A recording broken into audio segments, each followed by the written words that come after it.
Wall Street has rallied, just at the moment, amid reports that the White House is considering slashing tariffs on China to de-escalate the trade war. It comes after Donald Trump said the taxes on China, which are currently 145%, could be reduced substantially. 145% is very high, and it won't be that high. It's not going to be that high.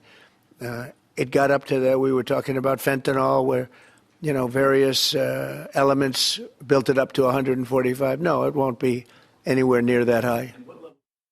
Treasury Secretary Scott Bessent, while addressing the International Monetary Fund earlier, said there is an opportunity for a big deal with China. Well, joining us from Washington, D.C. is our correspondent Simon Marks. Good morning, Simon. Morning, Corin. So they're buckling, but it's far from clear. It is very unclear what is going on here. I mean, we've seen Donald Trump, as you heard there, indicating he says that conversations are underway with the Chinese. He is said to be mulling the possibility of reducing some of the tariff barriers that he's put in place on Chinese products to the 50 to 65% range. But Scott Bessent, his own Treasury Secretary, has failed to confirm that any actual conversations are taking place with China, despite the fact that Donald Trump said those conversations are active. According to the Treasury Secretary, is more of a desire on the part of President Trump to try and get things moving with the Chinese. Remember that the White House has spent the last 2 months saying to President Xi Jinping, Donald Trump really wants to talk to you, and he really wants to negotiate a deal, but it has to start with you, President Xi, requesting a conversation formally with the American president. There's no indication that President Xi has shifted in his determination not to deliver that formal request to the White House. So it's perfectly possible that at a time when the Treasury Secretary is saying a protracted trade war between the United States and China is unsustainable,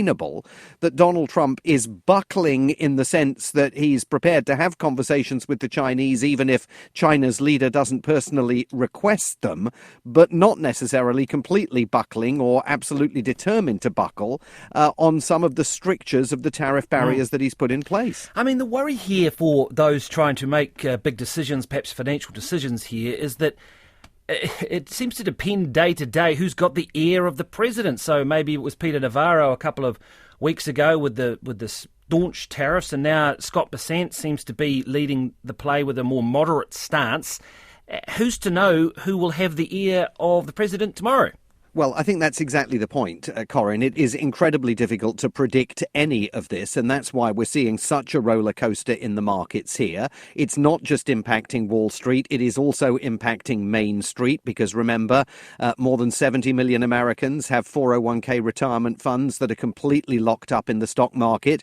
Millions of Americans have college savings accounts that are completely tied up in the stock market. So they are seeing the of those accounts evaporate in front of their eyes. And for a business community, domestically and internationally, that desperately craves stability and clarity about the future of American trade policy, they are simply not finding that at the hands of Donald Trump. And there's no indication, given that what we've heard over the last 24 hours is, yes, we're ready to negotiate away some of the more punishing tariffs that have been put in place against China. There's no guarantee that we'll hear that same language coming out of the White House in 24 hours' time.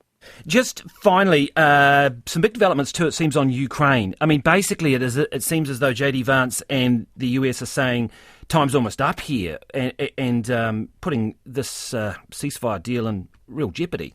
Yeah, and President Trump expressing public dissatisfaction again with the Ukrainian President Volodymyr Zelensky and accusing President Zelensky of seeking to negotiate in the press rather than behind closed doors. We heard Marco Rubio in Paris last week saying that the United States was going to give this process just a few more days to bear fruit, and if it failed to do so, the United States would walk away. What they were walking away from, though, was unclear. Was it an effort to negotiate a 30-day truce or the entire ball of wax?